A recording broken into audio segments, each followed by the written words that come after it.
I've been asked to read out a statement on behalf of the Duke of Sussex and Lord Watson. In a monumental victory today, News UK have admitted that The Sun, the flagship title for Rupert Murdoch's UK media empire, has indeed engaged in illegal practices. This represents a vindication for the hundreds of other claimants who were strong-armed into settling without being able to get to the truth of what was done to them. After endless resistance, denials and legal battles by newsgroup newspapers, including spending more than £1 billion in payouts and in legal costs, as well as paying off those in the know in order to prevent the full picture from coming out, News UK is finally held to account for its illegal actions and its blatant disregard for the law. It has also specifically admitted wrongdoing against Tom Watson and admitted unlawful acts by The Sun, as well as by the News of the World against Prince Harry.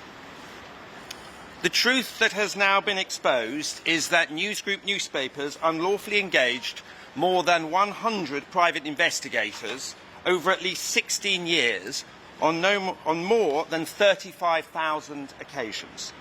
This happened as much at The Sun as it did at the News of the World, with the knowledge of all the editors and executives going to the very top of the company. What's even worse is that in the wake of the 2006 arrest of a royal correspondent, there was an extensive conspiracy to cover up what had really been going on and who knew about it.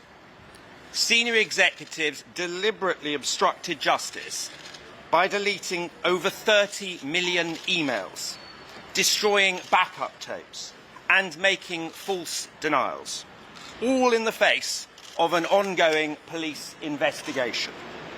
They then repeatedly lied under oath to cover their tracks, both in court and at the Leveson public inquiry. At her trial in 2014, Rebecca Brooks said, "When I was editor of The Sun, we ran a clean ship." Now, 10 years later, when she is CEO of the company, they now admit when she was editor of The Sun, they ran a criminal enterprise. Far from being relics of a distant past, many of those behind these unlawful practices remain firmly entrenched in senior positions today, both within News UK and other media outlets across the world, wielding editorial power and perpetuating the toxic culture in which they continue to thrive. It's perhaps no surprise that all of their senior executives and editors refused to turn up to court to give evidence. The failure of each of these key individuals to come and answer questions under oath spoke volumes in itself, but their collective silence is deafening. Today's result has been achieved only through the sheer resilience of Prince Harry and Tom Watson, whose willingness to take newsgroup newspapers to trial has led directly to this historic admission of unlawfulness at The Sun. It has only been by taking newsgroup not just to the steps of court, but inside the courtroom itself, that these claimants have finally managed to extract this historic admission of guilt. As a direct result of him taking a stand, Prince Harry and his immediate family have also had to repeatedly withstand aggressive and vengeful coverage since starting his claim over 5 years ago. This has created serious concerns for the security of him and his family. The rule of law must now run its full course. Prince Harry and Tom Watson join others in calling for the police and Parliament to investigate not only the unlawful activity now finally admitted, but the perjury and cover-ups along the way. It is clear now that this has occurred throughout this process, including through sworn evidence in inquiries and court hearings, in testimony to Parliament, and until today's final collapse of Newsgroup's defence. Today, the lies are laid bare. Today, the cover-ups are exposed, and today proves that no one stands above the law. The time for accountability has arrived. Thank you very much. Mr. Sherborne, Prince Harry said he wanted accountability. There's been no admission of liability by senior managers. Is this what he wanted?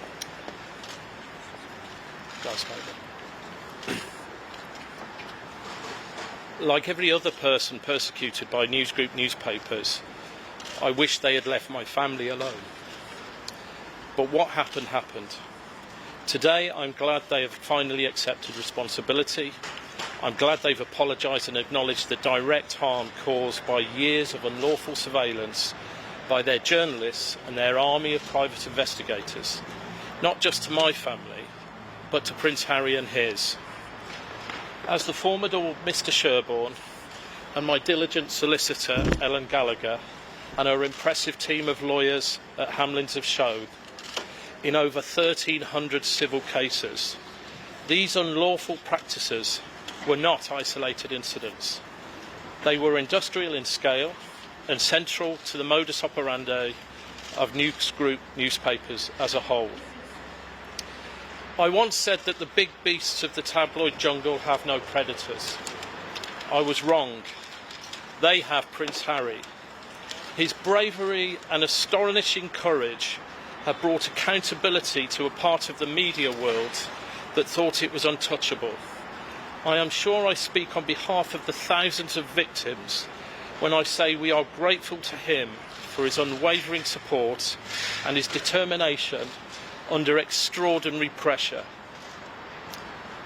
If Rupert Murdoch had any decency, he should follow this corporate admission of guilt with a personal apology to Prince Harry, to his father our king, and to the countless others who suffered the same unlawful behaviour at the hands of his media empire. Newsgroup newspapers owes so many such apologies. Thousands of ordinary people just trying to live their lives have endured the same unlawful behaviour. Many were victims of heinous crimes, including victims of terrorism, grieving families, and people caught in personal tragedies. I'll never get over some of the stories I've heard in this case. I owe some apologies too. This saga has placed an unforgivable strain on the people in my life. From my former wife Siobhan, mother to my beautiful children, to my wider family and friends, I am sorry that Rebecca Brooks decided you were just collateral damage in their corporate war on the elected representatives who sought their accountability. This fight has made me reflect on what it means to settle. Legally, it's a technical term. Emotionally, it's much deeper. I wish I could bring justice for everyone newsgroup newspapers has ruined and bullied, but I can't. Our system remains stacked against victims in favour of the powerful. So what does this case mean? Why is it so important? As the United Kingdom continues to witness tragic crimes and terrible atrocities, at least we know now that because of the work of my solicitor Ellen Gallagher and lawyers like her, victims and their loved ones are unlikely to have their phones hacked or their medical records stolen by tabloid newspapers, as routinely used to happen. At the heart of this case, and all the 1,300 others, is the important principle that no one is above the law. And in this sense, today's result represents a challenge to the criminal justice system. I finish with two questions. To Sir Mark Rowley, when you receive our dossier exposing wrongdoing, will the Metropolitan Police act? To the Prime Minister, I know you care deeply about fairness and the law, but are we really willing to continue as a country where some corporate executives are above the law and out of the reach of the police? Thank you.